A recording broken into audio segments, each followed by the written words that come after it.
Raise Your Voice. I've been watching your videos. I had my wife watch your videos because she has a very good taste and good ear for music. Cool. I said, watch this girl, tell me what you think, because she knows voices, and quite impressed. Thank you. A lot of good work went into those videos. Thank you. They're very impressive to watch. They're very good. So Raise Your Voice, a song 2019 is a top charting single, number 8 in US, right? Yeah. And number 4 in the indie charts, and also then your latest single. Is it still your latest one, When We Were Young? Yeah. That's the last one that was out there, and that held the number 1 status in the indie charts. Without going through all the numbers, they both did really well. Yeah. You must be quite proud of that. I am. I mean, as a small, independent artist, I was so tired. I was like, oh, good, it's doing something. Yeah. Yeah, I'm stoked. And your label is behind you on that. No. Invitation Records. No. I left Invitation Records in 2018. So So When We Were Young is not on that label then. I released, so Raise Your Voice and When We Were Young were both my first big independent releases. Okay. Yeah, I had to leave Invitation Records in 2018. It was kind of a series of unfortunate events that led up to it, but basically in a nutshell, Russ Reagan, the co-founder, fell ill. Yes, I looked him up, yeah. Yeah, he fell ill about a year into my contract with them. And passed away. And then passed away in 2018. So it was kind of all gonna happen. Oh, no. Yeah, it was kind of a mess and pretty unfortunate. But yeah, I'm still very close with the other co-founder, Iman Forotan. Yeah. And yeah, so it was. Do you still have the rights to these songs? No. So okay, so it's kind of complicated.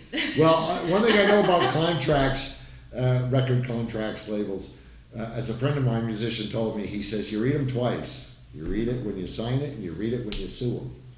Not that you're going to sue them, but, you know. Right. So, no, I think I was very lucky being a signed artist with them because they were a great example for me of what I believe a healthy working relationship should look like. It was very fair and square, and on the dotted line, everything was clear. Right. So it's like anything in life, right? You're gonna pay for it, you own it. Yeah. Or you would think, pretty much. So Yeah. So essentially, if the label paid for the record, they own it. Yeah. So I still always maintain my writer's rights and all that stuff, but the royalties. Right. Yeah. But in the sense of the actual master ownership and the project itself, I could perform it. But I can't kind of give you rights to licensing it or give you rights for anything. I'd have to go through them. Exactly. To do it, yeah. So I think it was, as much as it sucks to not have that freedom to do that, but it makes sense, and I wouldn't dispute that. It's fair. So if at any point something comes up, I just call them and hey, can you negotiate this and figure this out? If you think it works, then great, let's license it. So where are you standing with them now? Are they going to consider to sign you or keep you signed, or are you going to go look for another label or stay independent? Yeah, I'm going to stay independent right now. It's been working for me so far. Yeah. And I kind of I guess, having the freedom to do as I wish. Yeah. Not that I didn't before, but there's definitely more cooks in the kitchen, and I think that it could have been confusing. Yeah. Just to the overall image and the vision and the brand. So I think that staying independent for a little while might do me some good, so that if I'm gonna go get another record deal, I know exactly what I want, and I can negotiate that myself. So. Are those two songs, your two singles there, Raise Your Voice and When We Were Young, are they Canadian content? They are. Oh, they are. 100%. Good. No, the reason I asked that, there are some Celine Dion songs, for example, that are not, and I had a whole explanation about, for our viewers out there, they might not understand this, but MAPL on your record, music, artist, production, lyrics, 2 of them have to be Canadian in order to be considered Canadian content. Okay.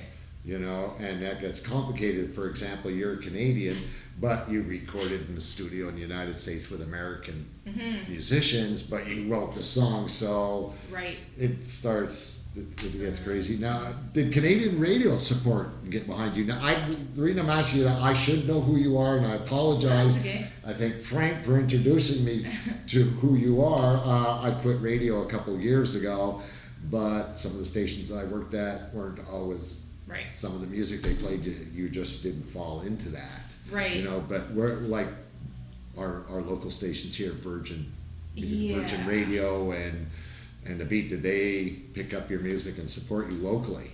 all I'm gonna say to that is hell no. Okay. I feel like I can say so many things, but I won't. I'll say it for you. I worked with all those stations. I've been there. I know how they operate. I But, have like the most mixed feelings about all of the Canadian radio. I mean, I had some Canadian radio support on Raise Your Voice. Right. And There's such radio songs. They're fantastic. I mean, so I won't quote what the music programmers said, but it was the most nonsensical thing I could have read in an email.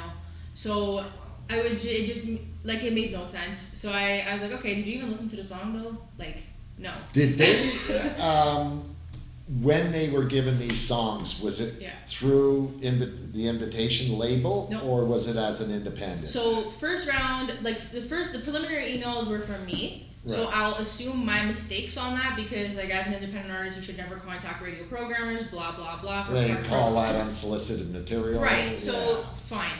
But like I guess you could say hustling artist because if you couldn't afford a radio tracker or radio promoter, what's the next step? Okay, I'm gonna go knock on all these doors and I'm gonna go figure it out myself. Yeah, yeah. So fine, I'll assume my responsibility in that I screwed up.